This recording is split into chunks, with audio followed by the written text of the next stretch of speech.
Entrevista. Boa tarde, deputado federal Daniel Almeida. Tudo bom? Boa tarde, o senhor nos escuta? Boa tarde a todos os ouvintes. Pronto, é um prazer conversar com o senhor. 105 às 12. 105 às 12. Às vezes, deputado, o senhor também, claro, bom baiano, como todos nós aqui.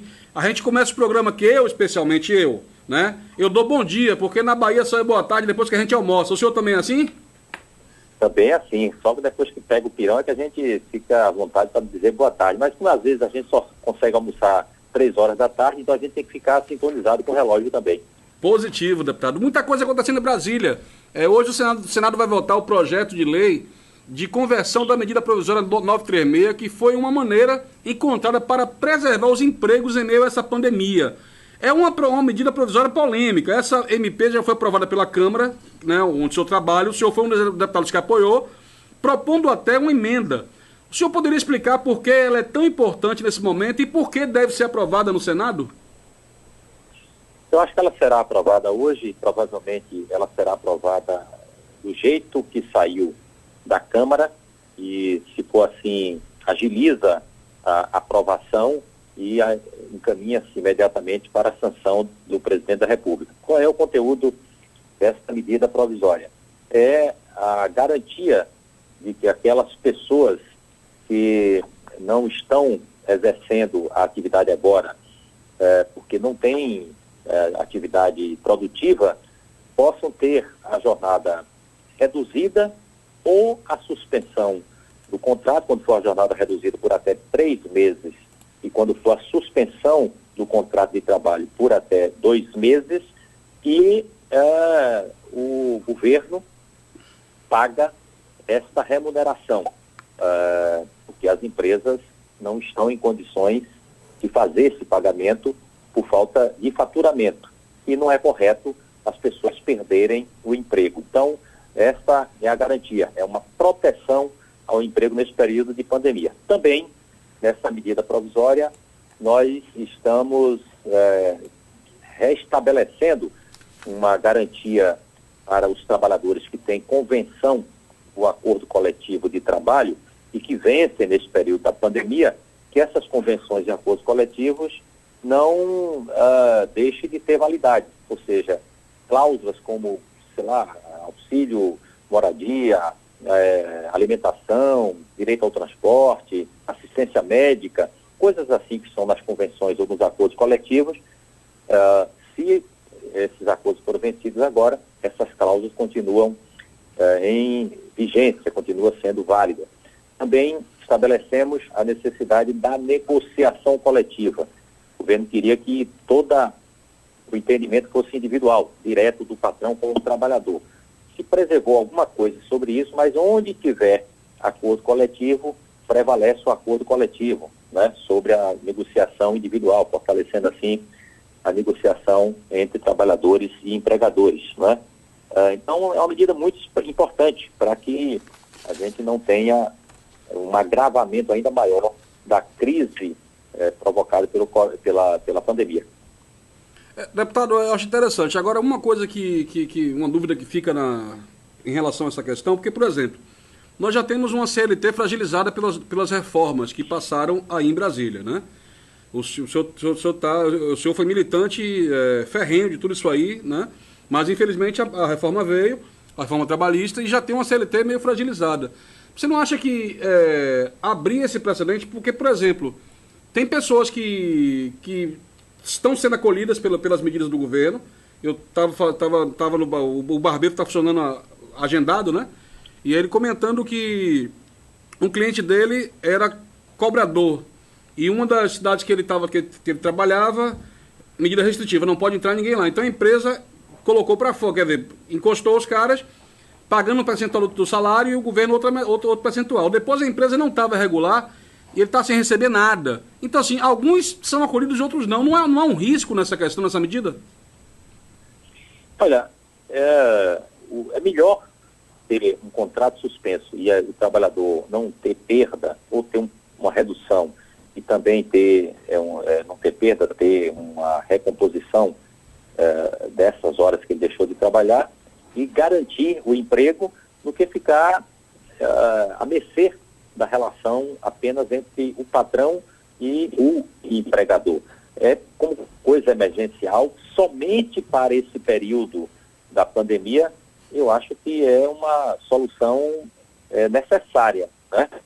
Além disso, há na lei, esse que nós aprovamos na Câmara, que deve ser aprovado hoje no Senado, a garantia de que aquele empregador que fizer o acordo e que tiver a suspensão do contrato ou redução de jornada, ele terá que manter o emprego pós-pandemia ou pós o encerramento do contrato, do acordo feito, por igual período. Se o contrato foi suspenso por 2 meses, ele tem que manter o emprego por 2 meses depois que o trabalhador retornar. Se a jornada foi modificada por 3 meses, ele terá que manter o emprego do trabalhador por 3 meses. Eu acho que é uma medida para essa situação de emergência muito necessária e adequada. Pronto. Deputado, tem uma pergunta aqui do nosso diretor-geral aqui da Fundação Covas de Farias, Lute Lima. Ele pergunta o seguinte: o ministro da Educação mandou um projeto de lei que garante ao Ministério escolher, entre parênteses, impor os retores das universidades federais durante a pandemia. É uma medida temporária, mas o que é que o senhor acha disso aí? É um absurdo. O governo fica comprando briga todo dia. Todo dia ele escolhe um setor para atacar, para semear ódio, para comprar briga. Esse governo Bolsonaro é uma crise ambulante. Todo dia ele instala uma crise em algum lugar. Já fez crise contra a educação, tentando fazer corte na área da educação, ciência, tecnologia, etc. E agora quer interferir numa coisa que é sagrada, que mesmo na ditadura militar foi preservada, que é a autonomia das universidades. A universidade é um espaço de pensamento, de elaboração, de debate, de construção de ideias, de pesquisa, de liberdade, né, para que produza conhecimento.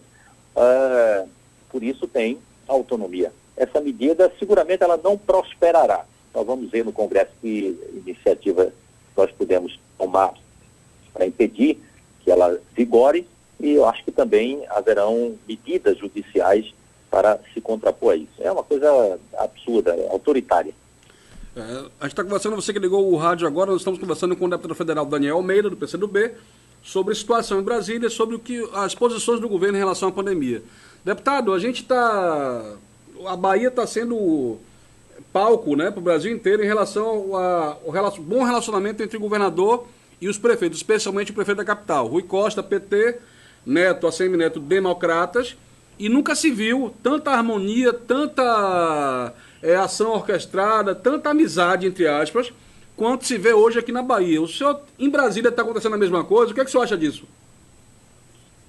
Eu acho que o que está acontecendo aqui é o que é necessário, é o que todos os gestores públicos devem procurar fazer, que é focar nas ações de combate à pandemia, de enfrentamento ao coronavírus.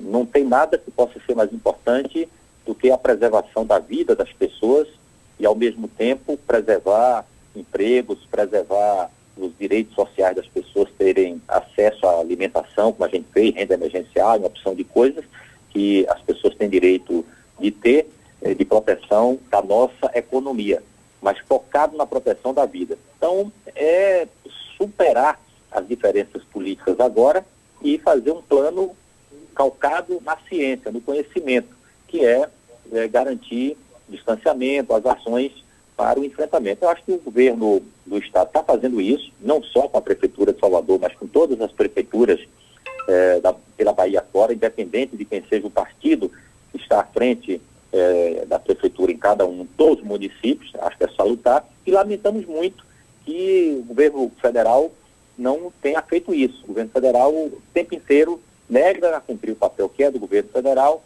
tenta jogar a culpa em alguém sempre, ou é a culpa do prefeito, ou é a culpa do governador, ou é a culpa no STF, ou é a culpa no Congresso, nunca é com eles, né? E isso tem produzido muitos efeitos negativos para o povo brasileiro. Não é sem razão que nós estamos no epicentro da pandemia hoje, é o país onde o mundo olha com grande preocupação, porque tem crescido, por longo período a contaminação e o número de mortes, né? Então, lamentamos que o governo federal não tenha assumido o papel que deveria assumir nessa unidade em torno da defesa da vida das pessoas. Positivo, deputado. Olha, a gente vai falar agora sobre auxílio, né, emergencial. No começo, o presidente Bolsonaro queria dar apenas R$ 200. O Congresso deliberou e entendeu que não era nada, que tinha que aumentar, aumentou para 600 e até 1.200. Agora, o próprio presidente resolve estender por mais 2 meses, só que 50%. E entre as sugestões que ele deu para que o dinheiro existisse e conseguisse esticar, foi corte, inclusive, de salários do próprio Congresso, deputados, senadores, assessores. O que é que o senhor acha disso?